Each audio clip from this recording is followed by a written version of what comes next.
Here's the other side. You can see the 614, and there's 614 on the dynamic jaw. There's the bottom. See, it's pretty beefy.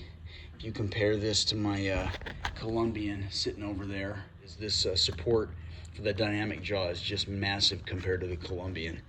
You see, it's got a tag on it, either from a shop, maybe like county government or something, or maybe a school. The jaws are a smooth jaw. I want to clean it up, take care of any of the major battle scars, like some of that weld spatter right there. I want to straighten that out, clean up the handle, maybe, and give it a coat of paint, something close to the original, and bring back a piece of vintage equipment. So the first thing I'm going to do here is I'm going to take this apart. All right, that's it. It's like a cotter pin. Oh yeah, okay. I was worried that was much harder than just a pin. Huh. Oh, okay. All right, that wasn't as bad as I thought it would be. That when I put this all back together, I'm probably gonna have to get some sort of pipe in there and notch it so that I can compress that while I put that in. Buttress thread. Yeah, these both look like they're the same on either end.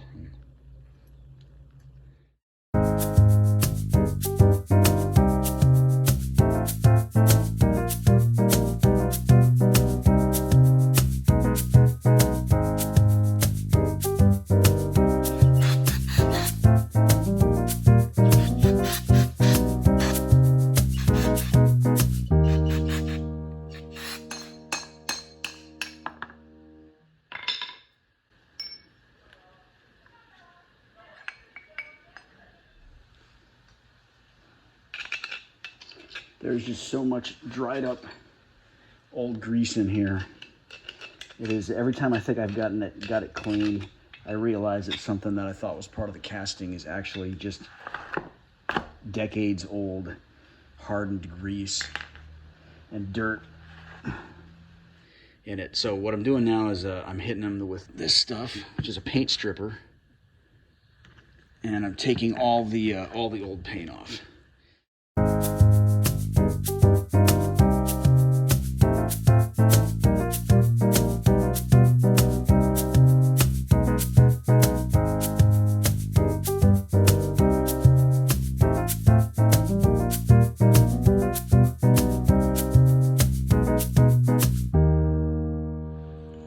You can see what's going on here. There's the rod that I have going through the body. You see how vigorous a reaction we're getting.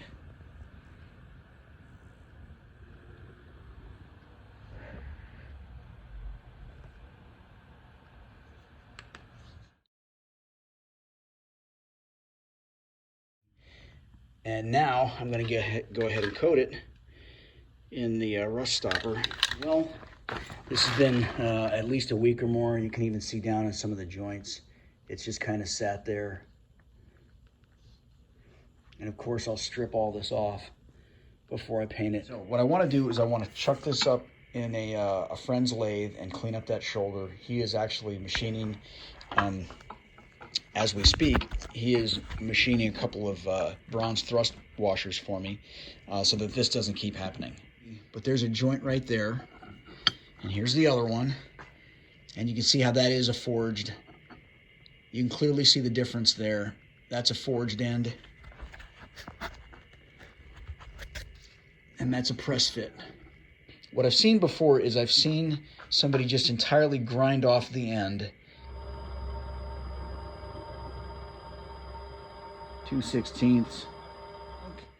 I think the end of that ball is only, I don't know, 1/8 of an inch thick, maybe.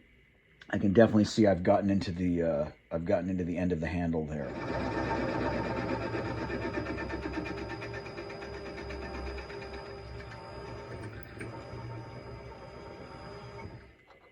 My punch fits in there perfectly, so I am going to move to the hydraulic press. I've tried heating this up several times, and I've successively widened the hole. I think you can clearly see the seam there between the ball and the handle. I'm afraid that I will have to actually just grind this down until I've got two flat surfaces and then drive them apart that way. Pulled out the heavy duty, the 3/8 by 5/8 inch taper punch.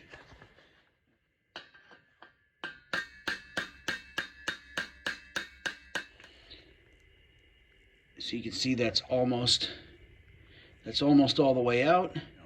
If you have an Athol vise, take a good look at the balls of the handle. You're going to take the one that has a sharp corner, and that's what you're going to try and remove.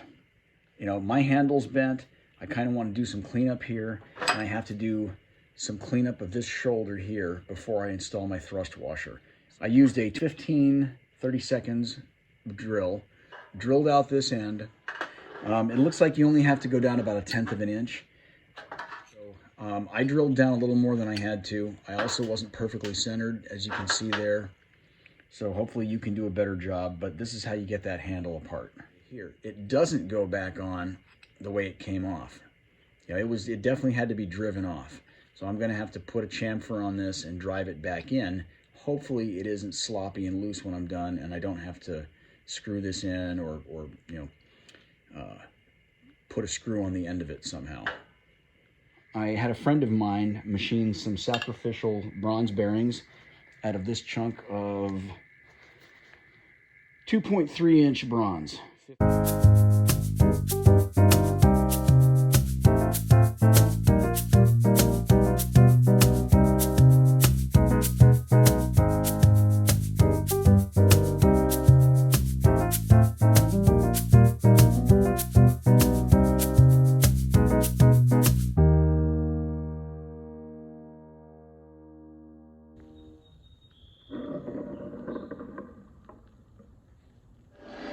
So I've got the handle clamped up, and what I'm trying to do right now is I'm trying to fill in where I've drilled here at the end.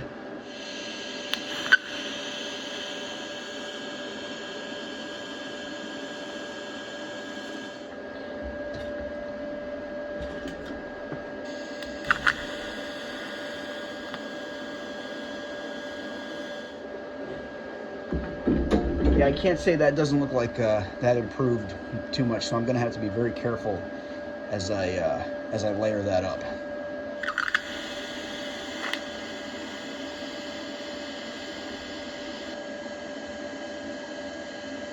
All right, that seems to have helped a little bit. I know I didn't stay on it very long, but that actually seems to have sucked some of the heat out of that. So I'm going to keep doing that and keep building this up.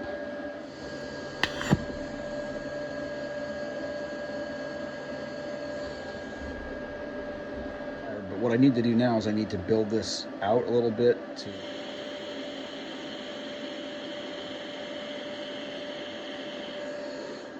to reattach this. I have two options. So one, I can get this back on and I can grind this down. I can drill and tap this. All right, that wasn't terrible. After a little bit of grinding, here's where it is now. So starting to get there.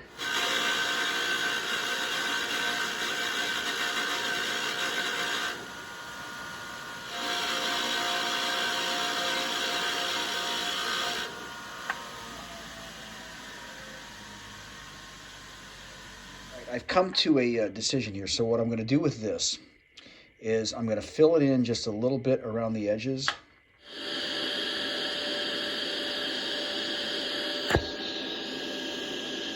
I can always grind that down, and then once I fuse it, like I said, add more material between these two.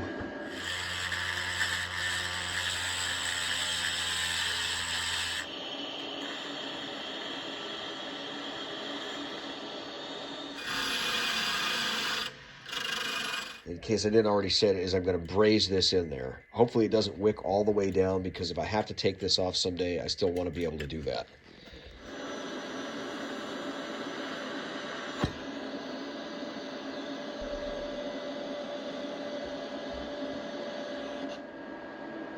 All right, you can see that didn't really get into the joint like it was supposed to.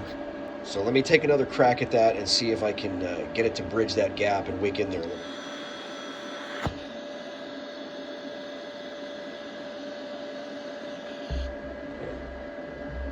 All right, that's a little bit better.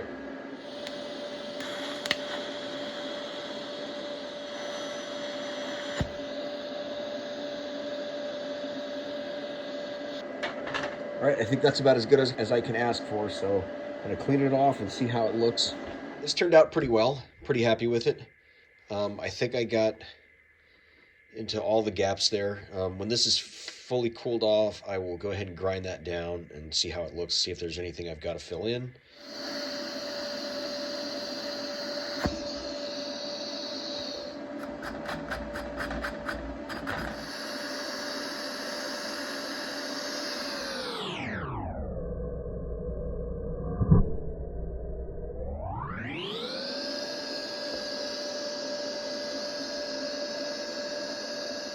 Here's the finished brazing all on the end. Getting ready to grind that off right now.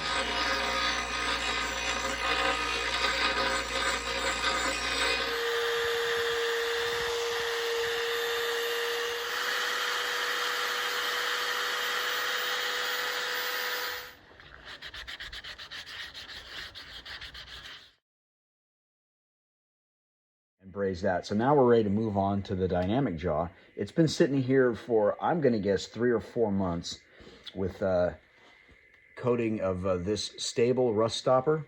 In general, there's a whole bunch of spatter everywhere, and I just kind of want to clean this up. I don't know if those are file marks. Or looks like there's a dovetail.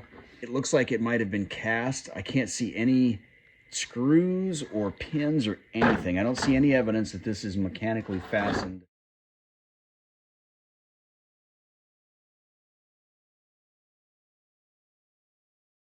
Can finally read that. There was just a whole lot of crap in there, and gotten rid of some of the worst of the weld spatter.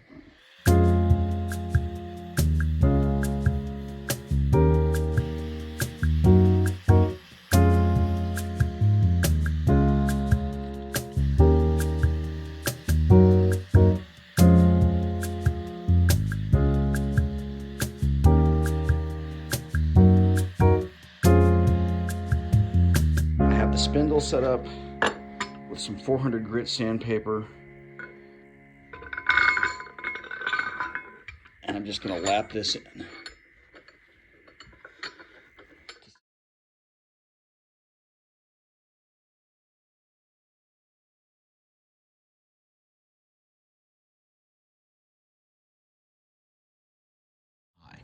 So you can see I filled 3 holes here, here, and here. These turned out really well. I'm happy with that. I'm fairly happy with this one because it's half, well, it's way less than half the size of what it was.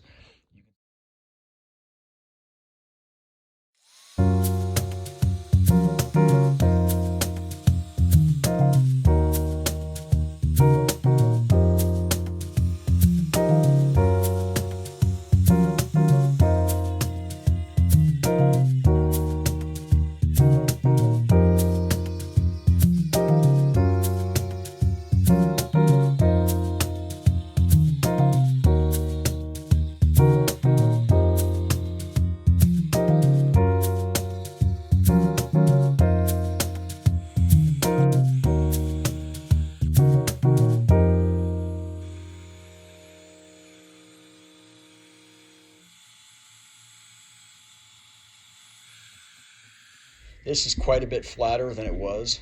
You can still see it, obviously, but it's not getting in the way like it was before.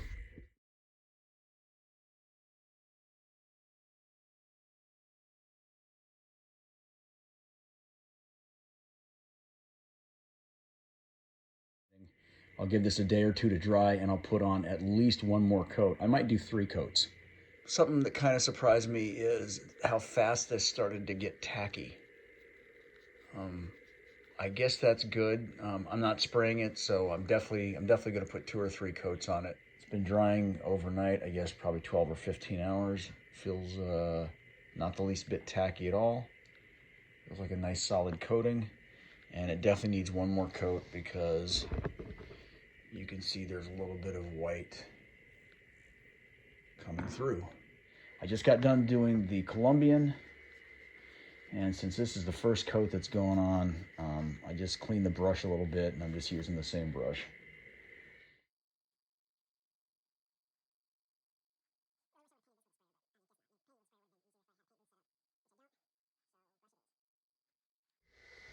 All right, first coat's done.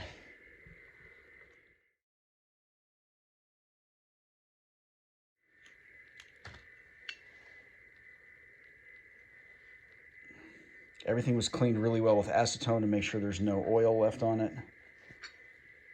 So something I should point out is it's doing absolutely nothing to where I have the brazing. That is the thing about cold bluing, and I imagine hot bluing as well, is it only works with ferrous metals.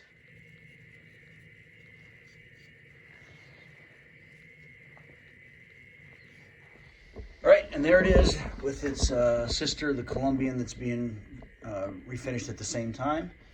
All right, all the tape is out. Let's see how these fit back together.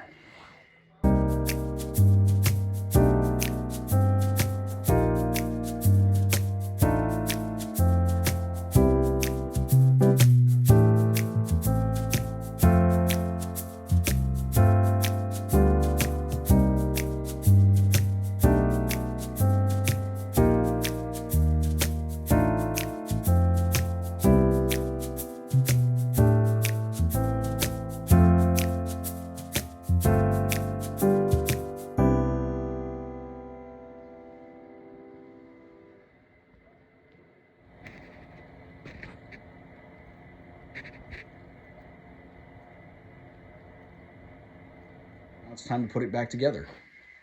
This is the pin that holds the nut inside the dynamic jaw. I didn't replace that. It was in pretty good shape. I just cleaned it up, and that's going to go in without paint since it's going to have grease on it anyway. Lithium moly grease. That's got a good coating of grease all over it. I'm also going to put some grease inside.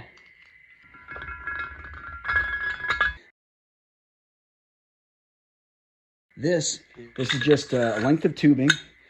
I've cut, you just kind of eyeball it and see how long you need it to be to get all the way in there. And then, but you can see, once I rotate it around there, there's the hole. It just fits in there. You're going to have to clip it to almost exactly the, just slightly larger than the diameter. I mean, the diameter of the spindle is 7/8 of an inch, and you don't have a whole lot of clearance in here, so it's not going to be much longer than that. Yep, I think that's all seated. I'm going to give it a turn to make sure nothing's interfering. And there that is, smashed down a little bit. So it was just barely touching. And you can see as we go around now, there's no interference at all. The original steel washer, which I'm going to tag and put off to the side in case I need it. There's the thrust bearing on the outside. I'm super happy with how that feels. I'm loading that up in there with grease. I'm going to put some grease in there where it rides against the body. And we're going to slip that in. I am also going to grease this.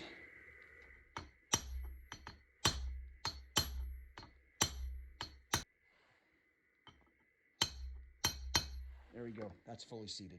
Applying plenty of grease to our sliding surfaces.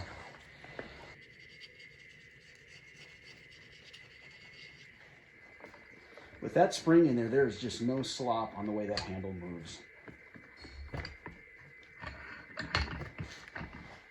And there it's done. I'm really happy with the way it turned out.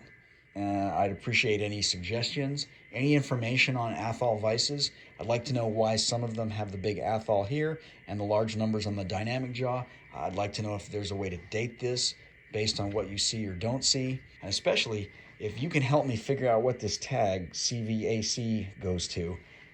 If you live in Ohio, if that's where this has spent its whole life and you know what that means, by all means, please leave a comment and educate us all. Again, I hope you enjoyed it, and thanks for watching.